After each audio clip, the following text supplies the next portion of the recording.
Hello, my dear students. How are you? I hope you are well by the grace of Almighty Allah. I am also well by the grace of Almighty Allah too.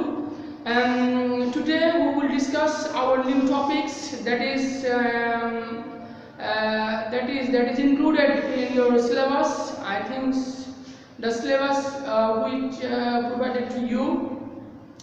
You will get the topics. The name of the topics is assertive to interrogative. How we will make the sentence, assertive sentence into interrogative. চলো যাক তাহলে আমরা আজকে শিখি কিভাবে আমরা assertive sentence কে interrogative করব। ওকে, আমরা জানি যে আমরা পূর্বে কিন্তু আলোচনা করেছি, এটা হচ্ছে কি আমাদের রিভিশন ক্লাস। আমাদের রিভিশন ক্লাস আমি কিন্তু পূর্বে আলোচনা করেছি। এই সপ্তাহটা পুরোটাই তোমাদের এই গ্রামার যা আছে তাই নিয়ে আলোচনা করবো। ওকে, আর ফার্স্ট পার্টে কিছু শেখার নেই, আমরা তোমাদেরকে যে পড়াটা দিব তোমরা ভালোভাবে পড়ে নিবা। সেকেন্ড পার্টে একটু রিভিশনটা দরকার আছে, তোমাদের কি হয়েছিল আমরা তো জানি না। ওকে, সো আমরা চলে যাই, আমরা এখন চলে আসি আমাদের টপিকসে, লেসনে অ্যাসার্টিভ টু ইন্টারোগেটিভ। তো আমরা জানি অ্যাসার্টিভ সেন্টেন্স কি, আমরা সেটাকে ইন্টারোগেটিভ বানাবো। ওকে, তো আমরা পূর্বে জেনেছি যে আমি যেভাবেই হোক আমাদের মাত্র দুটোই মাধ্যম আছে এই অ্যাসার্টিভ সেন্টেন্সকে ইন্টারোগেটিভ বানাতে। ইন্টারোগেটিভ বানানোর জন্য আমাদের কটা মাধ্যম, we have only two ways to make assertive sentence into interrogative sentence. That is কি, সেগুলো হচ্ছে এক নম্বর হচ্ছে যে সাহায্যকারী ভাব প্রথমে বসিয়ে, মানে সেন্টেন্সের প্রথমে বসিয়ে, এবং দ্বিতীয় নাম্বার হচ্ছে যে ইন্টারোগেটিভ প্রোনাউন বসিয়ে। এই দুই মাধ্যমেই আমরা ইন্টারোগেটিভ সেন্টেন্স করতে পারি, আর বাইরে নয়।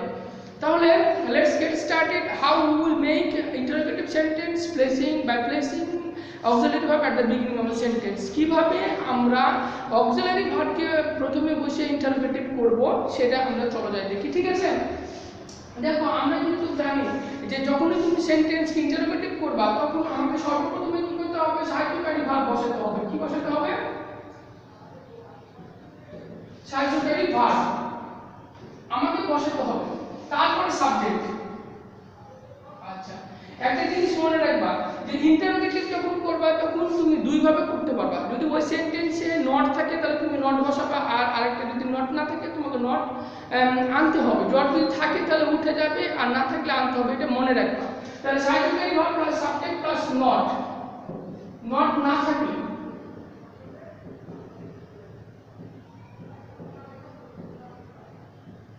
সেন্টেন্সে যদি নট না থাকে তাহলে সাহায্যকারী verb plus subject plus not plus পরের অংশ।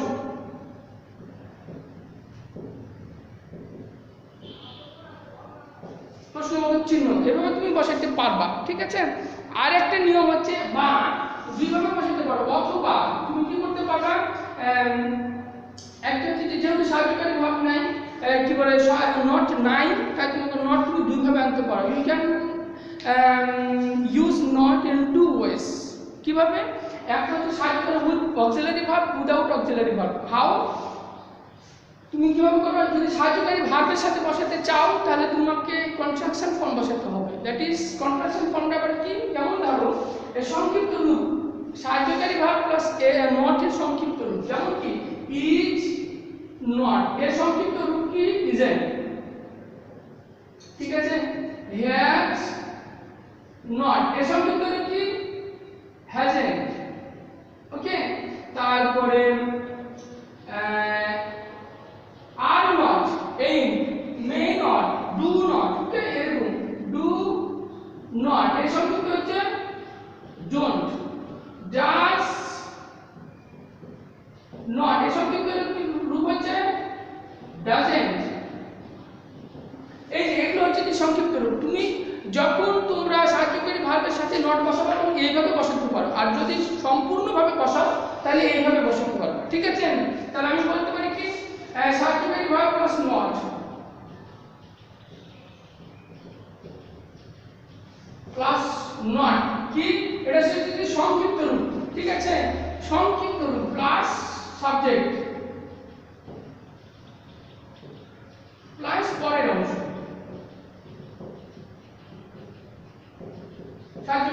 প্রশ্নবোধক চিহ্ন, এই দুই ভাবে তুমি কি করতে পারবা, তুমি ইন্টারোগেটিভ করতে পারো। এখন শর্ত হচ্ছে যে সাহায্যকারী ভার্ব কিন্তু তুমি প্রত্যেকটা সেন্টেন্সে পাবা, each and every sentence you will get auxiliary verb পাবা, কিন্তু পাবার না দুটো টেন্স, একটা হচ্ছে প্রেজেন্ট ইনডিফিনিট টেন্স আর একটা হচ্ছে পাস্ট ইনডিফিনিট টেন্স। এই দুইটা টেন্সে তুমি কি পাবা না, তুমি সাহায্যকারী ভার্ব পাবা না, তাহলে তোমাকে আনতে হবে। চিন্তার কিছু নেই, যখন নট না থাকবে তখন সাহায্যকারী ভার্ব এই দুটো সেন্টেন্সে থাকবে না। তাহলে তুমি কি আনবা? প্রেজেন্ট ইনডিফিনিট টেন্সে তুমি কি আনবা? প্রেজেন্ট ইনডিফিনিট টেন্সে তুমি আনবা ডু অথবা ডাজ, ডু অথবা ডাজ। আর পাস্ট ইনডিফিনিট টেন্সে আনবা ডিড।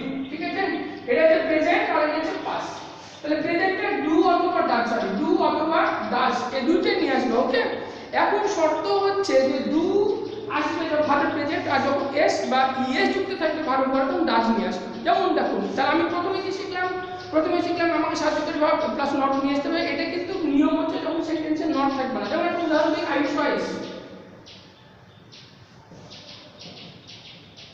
এই সেন্টেন্সে কি সাহায্যকারী ভার্ব আছে? আমি এটাকে ইন্টারোগেটিভ করব। I will make the sentence into interrogative sentence. ঠিক আছে, ইন্টারোগেটিভ। তাহলে আমি যখন এই সেন্টেন্সটাকে ইন্টারোগেটিভ করব তখন আমাকে সর্বপ্রথম দেখতে হবে কি এই সেন্টেন্সে কি নট আছে নাই, there is no not here, আছে কি নাই। তাহলে আমাকে কি করতে হবে? নট নিয়ে আসতে হবে। আর কি এখানে সাহায্যকারী ভার্ব আছে? Is there any auxiliary verb? No, there is no auxiliary verb in this sentence. তাহলে আমাকে কি করতে হবে? কোনো এই সেন্টেন্সে কোনো অক্সিলারি ভার্ব নেই। তাহলে আমাকে কি করতে হবে? অক্সিলারি ভার্ব আমাকে নিয়ে আসতে হবে। তাহলে কোন অক্সিলারি ভার্ব নিয়ে আসবো? এবার প্রশ্ন আসে না, তাহলে হয় আমি ডু ডাজ অথবা ডিড নিয়ে আসবো। তাহলে আমি কি এখানে ডু ডাজ অর ডিড কোনটা নিয়ে আসবো? দেখো এই যে এই ভার্বটা কোন ফর্মে আছে? প্রেজেন্ট ফর্মে আছে, অবশ্যই প্রেজেন্ট ফর্মে আছে। তাহলে আমাকে নিয়ে আসতে হবে হয় ডু অথবা ডাজ, মানে ডিড তো পাস্ট ফর্মে থাকলে ডিড, বাদ বাকি থাকলে আমাকে কি আনতে হবে? তাহলে আমাকে আনতে হবে হচ্ছে ডু অথবা ডাজ। এখন আমার শর্ত হচ্ছে ডু আনবো না ডাজ আনবো। যদি এই ভার্বটার পরে এস বা ইএস যুক্ত থাকতো তাহলে আমি কি করতাম? ডাজ নিয়ে আসতাম। যেহেতু নাই তাহলে আমি কি আনবো? ডু আনবো। এটা মনে রাখতে হবে। ঠিক আছে, তাহলে দেখো আমি ডু নিয়ে আসলাম। আচ্ছা, ডু নিয়ে এসে আমি দুইভাবে এটাকে করতে পারি। একটা হচ্ছে নট, যেহেতু নাই তাই আমাকে নট আনতে হবে। আছে কি সেন্টেন্সে নট? নো, এখানে কোনো সেন্টেন্সে নট নাই, তাই আমাকে নট নিয়ে চলে আসতে হবে। ডোন্ট তুমি দুইভাবে নিয়ে আসতে পারো, আমি বলেছি। এই ডোন্ট এটা কনট্রাকশন ফর্ম, এভাবে নিয়ে আসতে পারো। অসাথে যদি বসা, যদি মনে করো যে আমি I will place not along with the auxiliary verb, তাহলে তোমাকে কি করতে হবে? You have to place the contraction form of auxiliary verb and not. তোমাকে অক্সিলারি ভার্ব এবং নটের যে সংক্ষিপ্ত আকার তখন সেটা বসাতে হবে। যদি তুমি মনে করো যে আমি সাহায্যকারী ভার্ব এবং নটটা একসাথে বসাবো, ওকে, তুমি ভিন্নভাবে বসাতে পারো। যদি মনে করো আমি নটটা আলাদাভাবে বসাবো, তাহলে সাহায্যকারী ভার্ব সাবজেক্টের পরে তুমি নটটা just place not of subject, সাবজেক্টের পরে তুমি নটটা বসিয়ে দাও, তাহলেই হয়ে যাবে। ওকে, তাহলে এবার চলে আসো, ডোন্ট আই ইট রাইস, হয়ে গেল। এবার আরেকটা কি, তুমি এটা বললে এই নিয়মে, আমি এই নিয়ম করতে পারি না? অবশ্যই নিয়ম পারি। তাহলে এটা হলো কি হবে উত্তরটা? এই উত্তরটা হবে do I not eat rice, do I not eat rice, হয়ে গেল। আমি বুঝাতে পেরেছি? তাহলে এরকম এবার এটা থাকলো কি, যত রকমের সাহায্যকারী ভার্ব যেগুলো থাকুক আর না থাকুক, নট যেগুলো থাকবে এরকম। এখন একটা দেখো সাহায্যকারী ভার্ব দিয়ে আমরা একটু উদাহরণ দিই। একটা সেন্টেন্সে যেখানে সাহায্যকারী ভার্ব আছে সেটা দিয়ে উদাহরণ দিই। ওকে, দেখো যেমন আই হ্যাভ ইটেন রাইস। দেখো এই সেন্টেন্সে কি নট আছে? এই সেন্টেন্সে কিন্তু নট নাই, এখানে নট নাই, কিন্তু কি আছে? কি আছে বলতো? সাহায্যকারী ভার্ব আছে। তাহলে আমাকে কি করতে হবে? নট বসাতে হবে। তাহলে দেখো হ্যাভেন্ট, হ্যাভেন্ট, ঠিক আছে, আই ইটেন রাইস। দুই ভাবে করতে পারো। আর কি করতে পারো? আমি হ্যাভ, তাহলে কি করতে পারি? আই নটটা পরে বসালে এইভাবে সাবজেক্টের পরে বসাতে হবে, ইটেন রাইস। আমি তো বুঝাতে পেরেছি? হ্যাঁ, ওকে। তাহলে যত রকম আছে সাহায্যকারী ভার্ব থাকার, সাহায্যকারী ভার্ব থাকার না থাক, যখন নট না থাকবে তখন এইভাবে করতে হবে। এবার আসো নট থাকলে, সেন্টেন্সে যদি নট থাকে, নট থাকলে, ঠিক আছে, নট যদি থাকে তাহলে কি করতে হবে? সেন্টেন্সে যদি নট থাকে একেবারে সোজা, আরো সোজা, সেটা কি করব? নটটাকে তুলে দেব। আমি কি করব? যদি সেন্টেন্সে if there is not in the sentence or not in still existed sentence, তখন আমাকে কি করতে হবে? We have to remove not. What we have to remove not from the sentence. Sentence থেকে তুমি নটটাকে তুলে দাও। তারপরে কি করবে? The next step is to place auxiliary verb at the beginning of the sentence. সেন্টেন্সের উপরে সাহায্যকারী যে ভার্বটা আছে এটা সেন্টেন্সের প্রথমে বসিয়ে দাও। তাহলে আমার প্রথম কাজ কি? নট থাকলে আরো সোজা, নটটাকে তুলে দিব, সাহায্যকারী ভার্বটা কি সাবজেক্টের পূর্বে বসাই দেবো। তাহলে মনে রাখবে নট থাকলে কিন্তু সাহায্যকারী ভার্ব থাকবে, তুমি পাবা। ঠিক আছে, তাহলে এবার চলে যাও আই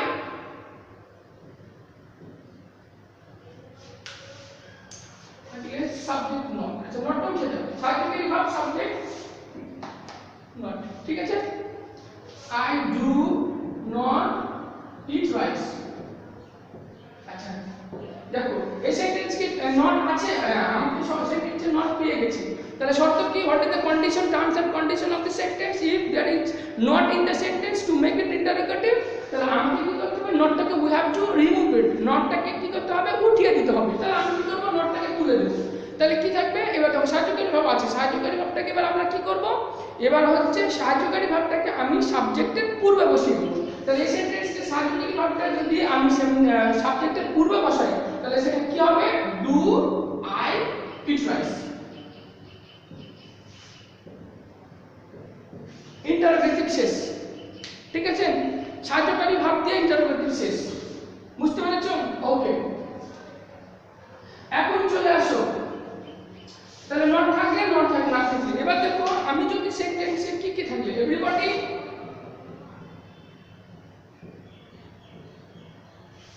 everyone,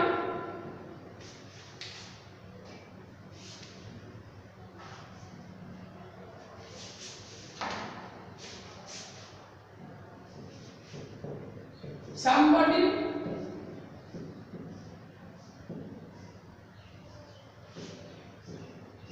someone থাকলে আমাকে ইন্টারোগেটিভ করতে হবে হচ্ছে হু বসিয়ে। প্রথমে কি বসাতে হবে? হু। ওকে, দেখো হু প্লাস সাহায্যকারী ভাব, সাহায্যকারী ভাব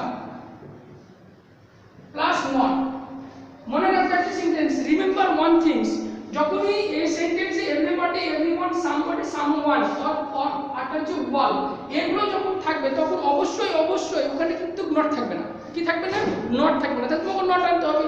আমি পূর্বে বলেছি যে নট থাকলে উঠে যাবে, না থাকলে আনতে হবে। That is the terms and conditions of making interrogative sentence. ঠিক আছে না? এটা করতেই হবে।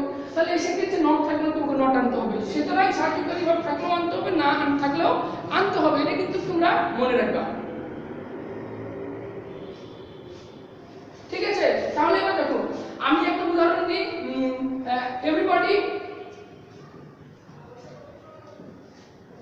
এভরিবডি লাভস হিম, সবাই তাকে ভালোবাসে, লাভস হিম আছে না? তাহলে আমাকে কি করতে হবে? এভরিবডি এর জন্য আমাকে কি করতে হবে? হু বসাতে হবে। কি? হু বসাতে হবে। এভরিবডির জন্য হু। যে এখানে দেখো আমাকে নট আনতে হবে না? নট। তাহলে নট একা তো বসতে পারে না, আমরা এটা জানি, কিন্তু নট নেভার কামস অ্যালোন, একা আসতে পারে না। তাহলে কি আসবে? সাহায্যকারী ভাব আসবে। সাহায্যকারী ভাব হবে এস বাই এস। তাহলে শর্তটা কি ছিল? এস বাই এস থেকে ডাজ আসবে। ডাজ নট লাভ হিম। এই তো, তাই কি না? ওই যে ডু ডাজ, ডু মানে ডাজ আসলে এস বাই এসটা উঠে যায়। এটাই তো শেষ ইন্টারোগেটিভ, এটা একটা শেষ। তাহলে আমরা জানলাম যদি সেন্টেন্সে এভরিবডি, এভরিওয়ান, সামবডি, সামওয়ান থাকে তাহলে হু প্লাস সাহায্যকারী ভাব প্লাস নট দিয়ে পরের অংশ। ওকে, সাথ দিয়ে প্রশ্নবোধক চিহ্ন লিখবা। এখন দেখো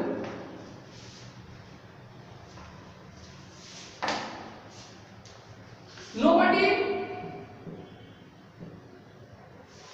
no one, none যদি থাকে তাহলে আমাকে কি করতে হবে? ইন্টারোগেটিভ করার সময় এদের পরিবর্তে হু। এটা আমারও বলছি কিন্তু রিভিশন ক্লাস, তোমরা ভালোভাবে মনোযোগ সহকারে ক্লাসটা দেখো, তাহলে শেষ হয়ে যাবে। এটা কিন্তু পরীক্ষায় আসবে। ওকে, এগুলা তাহলে হু প্লাস পরের অংশ।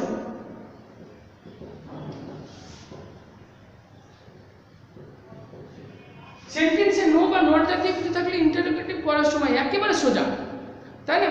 দেখো এই দেখো এই নোবডি, নো ওয়ান, নান এদের পরিবর্তে আমি শুধু হু বসাবো। কি বসাবো? নোবডি, নো ওয়ান, নান যদি থাকে এদের পরিবর্তে আমি কোনো পরিবর্তন করবো না, শুধু এদের ক্ষেত্রে নোবডি, নো ওয়ান, নান এর পরিবর্তে we will place who instead of nobody, no one, none. আমি কিন্তু কোনো আর পরিবর্তন হবে না, no other change will be taken place in this sentence, অন্য কোনো পরিবর্তন হবে না। তাহলে আমি কি করে একটা উদাহরণ দাও, nobody likes him, likes him, ঠিক আছে না? তাহলে আমি কি করব, আমি বলেছি যে আমাকে we have to take who instead of nobody, তাহলে নিয়ে এসো হু, আমাকে নিয়ে আসতে হবে হু নোবডির পরিবর্তে যা আছে তার, তাহলে হু লাইকস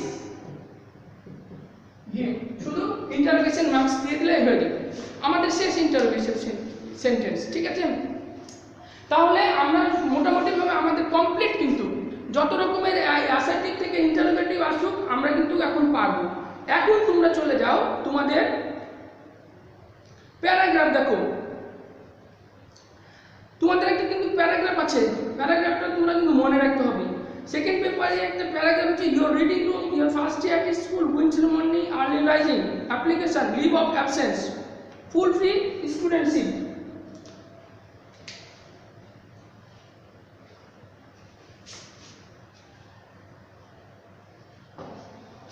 তোমাদের রিভিশন, অ্যাপ্লিকেশন, হোমওয়ার্ক, অ্যাপ্লিকেশন হচ্ছে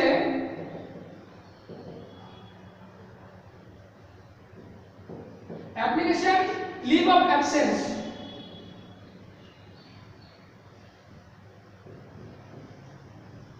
লিভ অফ অ্যাবসেন্সটা দেখে আসবে, ওকে?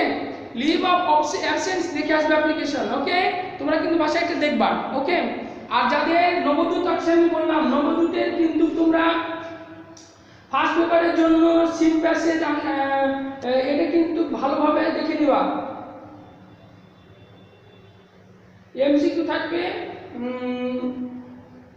লেসন 1 থেকে 13, ইএফটি হচ্ছে 1 থেকে 13, আমরা কিন্তু শেষ করে দিয়েছি মোটামুটি ভাবে 1 থেকে 13। আর আনসিন হচ্ছে নবদূত গাইডের 1 থেকে 5 নম্বরের যে আনসিনগুলো আছে এগুলো তোমরা প্র্যাকটিস করবা। নবদূত গাইডের নবদূত আনসিন, আনসিন নবদূত,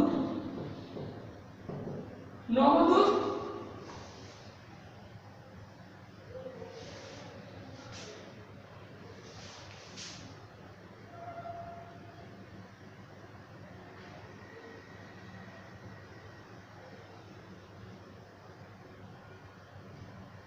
নবদূত গাইডের 1 থেকে 5 এটা দেখবা, ঠিক আছে? নবদূত গাইডের মডেল 1 থেকে 5 দেখবা, ওকে? Thank you all.